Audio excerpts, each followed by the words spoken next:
Live from downtown Detroit, home of WDIV and Click on Detroit, Local 4 News at 6 starts now. The heat turns up on a Warren City councilman now facing charges related to what he allegedly did with a pair of handcuffs. Mara. Devin, we are live in Flint awaiting the arrival of Air Force Two and the Vice President, just the latest campaign stop in what is a blitz of Michigan. Okay, Mara, and Help Me Hank is answering some of the biggest questions people have about their own safety at the polls this coming Tuesday. The election now just 6 days away. And today, state leaders, including the governor, attorney general, and secretary of state, made time to address some of the top concerns that they're hearing from Michiganders. More than 2.5 million people in the state have already voted, either in person at clerk's offices or by absentee ballot. Officials want everyone to know the counting of those ballots will be smooth, with the process beginning at 7 a.m. November 3rd. Each ballot will be counted by 2 workers, one from each party, who've been trained to count without bias. But there's also the issue of safety at the polls, with concerns ranging from the pandemic to any threats of violence or voter intimidation. And tonight, the Secretary of State and Attorney General speak out about what's being done to keep everybody safe. Consumer investigator Hank Winchester spoke with both state leaders today, and Hank, they say they feel good about Tuesday. They say they've got it covered. Listen, this election, unlike any other, for a number of reasons. Number one, we're dealing with a global pandemic. So when you make your way to the polls, it's likely going to look different. Poll workers will be wearing masks. You're encouraged to wear one also.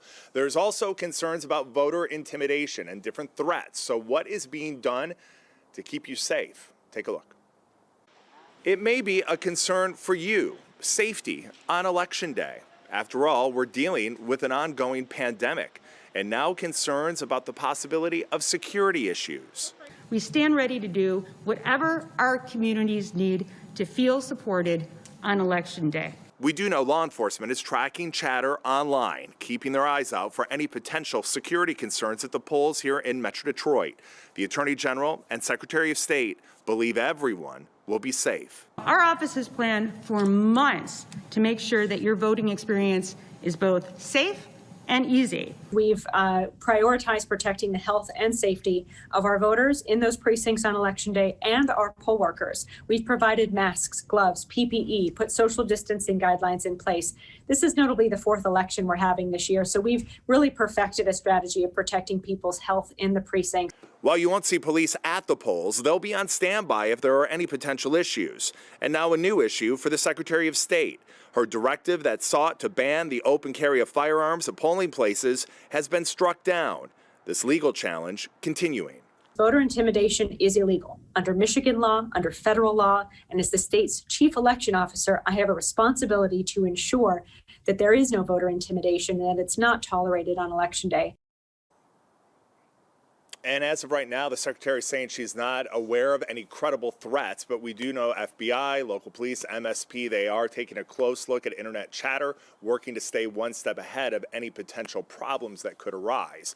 Now, if you experience any problems, either early voting or on Election Day itself, I want to hear from you because we want to make sure that your voice is heard in November. These are all the different ways you can contact me and the Help Me Hank team. We're live here tonight. Hank Winchester, Help Me Hank. Okay, Hank, we appreciate it. Now, meantime, the campaigns continue their heavy focus on Michigan. Today's biggest name visitor, Vice President Pence, set to appear in about an hour in Flint. Mara McDonald is there ahead of the latest rally in what has been a very busy week here in our state. Mara. Hi, Devin. As a matter of fact, the program is getting underway here. Laura Cox is on stage right now. We are expecting the Vice President to arrive in Air Force Two in probably another 30 minutes or so. Before this rally got started, we walked the line of people who were waiting here for hours to get in. We've got about 200 people in here, maybe a little bit more right now. And I asked one of them, who is from Mount Morris, I said, what is worth standing out here in the cold for 3 hours to come see the Vice President? Take a listen. My sons have jobs, and that's the most important thing, I think. I think they're doing good for the coronavirus. You know, what do you expect them to do, you know? That's my only belief. That's the only reason I'm voting.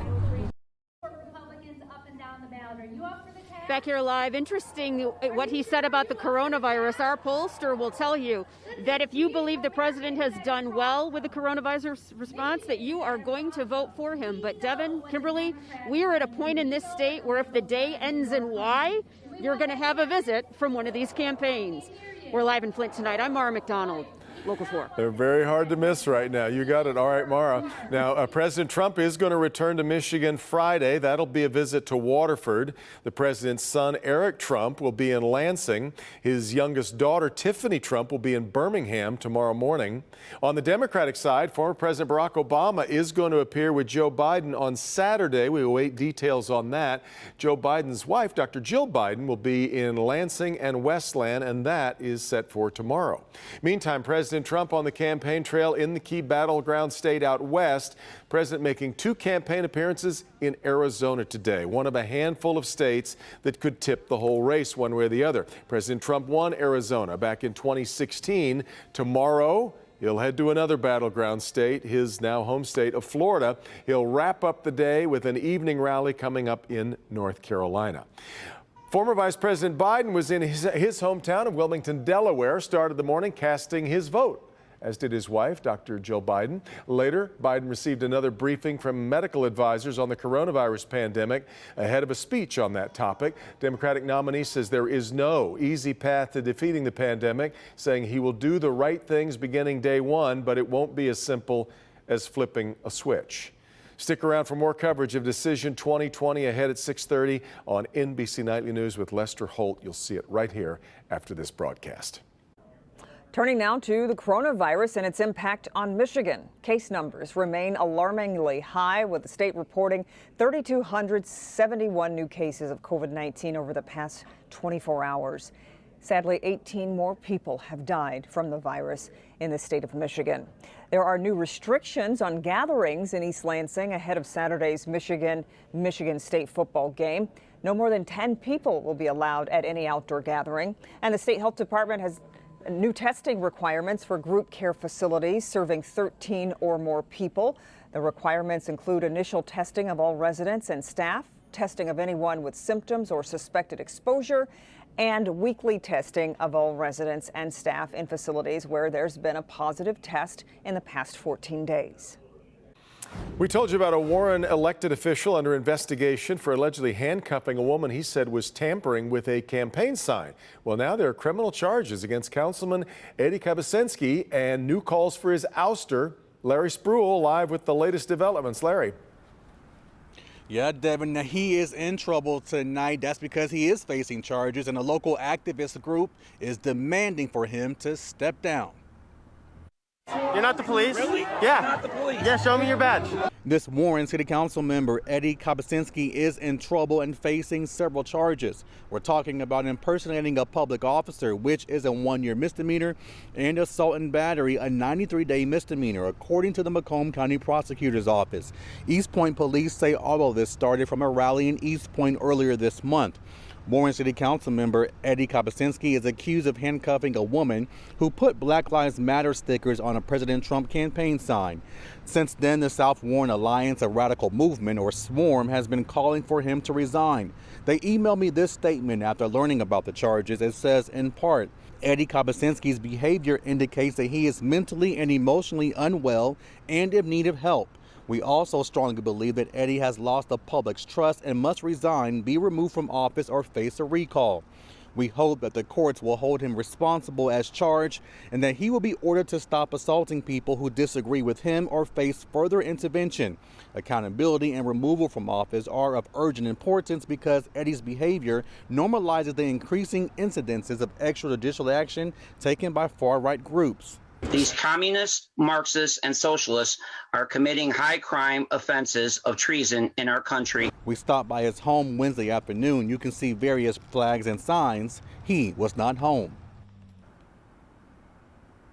And I did talk with police tonight, and they tell me they are expecting an arraignment tomorrow.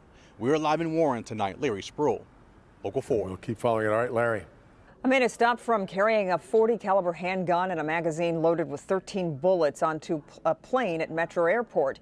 Happened Tuesday morning when a TSA agent detected the items inside the man's carry-on. A first offense for carrying a loaded gun into a security checkpoint is a $4,100 fine. This is the 33rd firearm detected at Metro Airport this year. Passengers can travel with firearms in checked baggage if they are packed properly. Detroit police asking for help finding the suspect in a car theft on the city's west side. Happened back on June 4th on Michigan Avenue near Wyoming. Police say the victim lost the keys to his Chevy Malibu. Investigators say green light video from the area shows the man driving away with the car. Dash cam video from the victim's car shows the man later dumping it. So take a good look here. There you go. If you recognize the man on your screen, you're urged to give Detroit police a call. Some really nice sunshine today, but here come the clouds. Let's check in with Ben. Kim and Devin, they're already starting to come in. You see they're fairly high and thin right now. They get thicker tomorrow, and next on deck is the rain ahead of Hurricane Zeta. We'll look at where that's headed and your Halloween forecast coming up. All right, Ben, next, the study that's throwing doubt on the idea that COVID antibodies can protect survivors from getting the virus again when we come back.